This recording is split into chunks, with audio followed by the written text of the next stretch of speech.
Hello and a very warm welcome to the fresh new episode of Students' Time, your weekly update on what is happening in the field of education, politics, economics, business, entertainment, science, technology, research and innovation.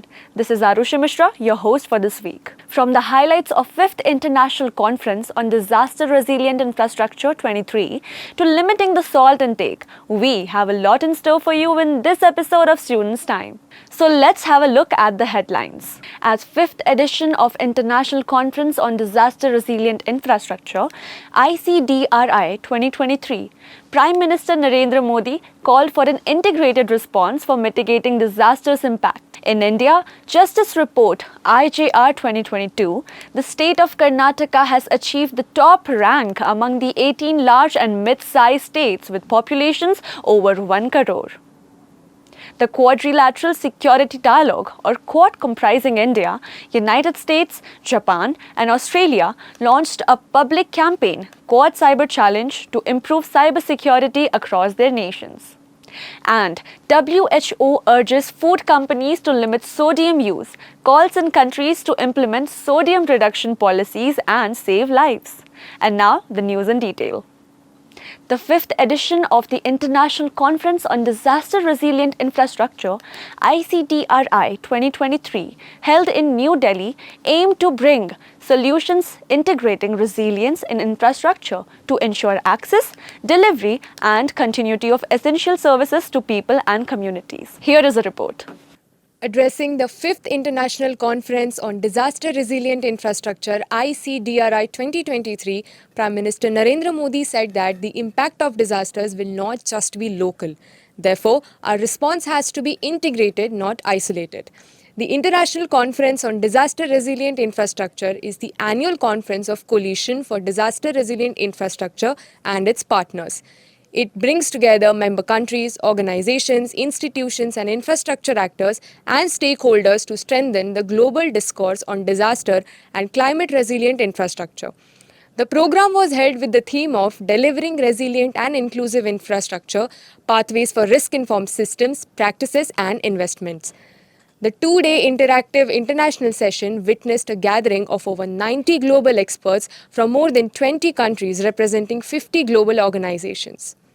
To understand how modern technology can be great for resilience, Students' Time interacted with NDRF's second-in-command 5th Battalion officer, Mr. Ravi Prakash. Let's watch this. The use of technology is also very helpful in mitigating the disaster. The early warning system plays an important role. As far as the cyclone scenario disaster is concerned, our country is able to 100% predict the landfall of the cyclone. Besides, during the third plenary session of NPDRR, the Uttarakhand has developed a EWS which can predict the earthquake. So, technology certainly will be helpful for us in a long way. And besides, the use of local knowledge for building the infrastructure can be handy. And the past experience which we get with the each disaster, it will help us, and this knowledge will enrich us to prepare well for the future. We may not be able to stop the disaster, but we can certainly prepare well for reducing its impact. As natural disasters continue to increase in frequency and intensity, it is becoming increasingly important for communities to invest in disaster-resilient infrastructure. Whether it is a hurricane, flood, wildfire or earthquake, these catastrophic events can cause significant damage to infrastructure and disrupt the lives of millions of people. Investing in disaster-resilient infrastructure can build a more sustainable and prosperous world. This is Ananya Katti reporting from DYPIU International University for Students' Time. The India Justice Report IJR 2022 by Tata Trusts ranks Karnataka at the top of the 18 large and mid-sized states with a population of over 1 crore each, followed by Tamil Nadu and Telangana in terms of delivery of justice in the country. Let's watch this report. In India Justice Report IGR 2022, the state of Karnataka has achieved the top rank among the 18 large and mid-sized states with the population over 1 crore. Tamil Nadu has secured the second position, Telangana third, and Uttar Pradesh is placed 18th, which is the lowest. The report ranks each state's justice system based on various parameters, such as infrastructure, budget allocation, human resource, and technology adoption. The India Justice Report is an annual report that provides an in-depth analysis of India's justice system. It was first published in 2019 by the Tata Trust, and the latest edition was released on 4th April. Few states have not performed well, and the report highlights several areas where they need to improve. For example, Bihar, Jharkhand, and Uttar Pradesh have ranked the lowest in terms of providing access to justice to their citizens. These states have a high pendency rate of cases, a shortage of judges, and inadequate budget allocation to the justice system. As per the recommendations of the report, the shortage of judges and infrastructure is a significant concern for the Indian judiciary, leading to a rise in pendency and declining CCR in lower courts. The government needs to address this issue by filling the vacant judge post, providing adequate infrastructure, and taking measures to improve the efficiency of the judicial system. This is Anushka reporting from DY Patil International University for Students' Time. The Quadrilateral Security Dialogue, or Quad, comprising India, United States, Japan, and Australia, launched a public campaign, Quad Cyber Challenge, to improve cybersecurity across their nations. Here is a report. As technology continues to advance at an unprecedented pace, cybersecurity becomes an increasingly important concern for individuals and organizations alike. One way to address this issue is through cyber challenges, events which brings together teams of tech-savvy individuals to compete in a series of cybersecurity challenges. The Quad nations, a plurilateral framework comprising India, United States, Japan, and Australia, launched a public campaign, Quad Cyber Challenge, to improve cybersecurity across their nations. According to National Security Council Secretariat, internet users are being invited across the Indo-Pacific and beyond to join the challenge and pledge to practice safe and responsible cyber habits.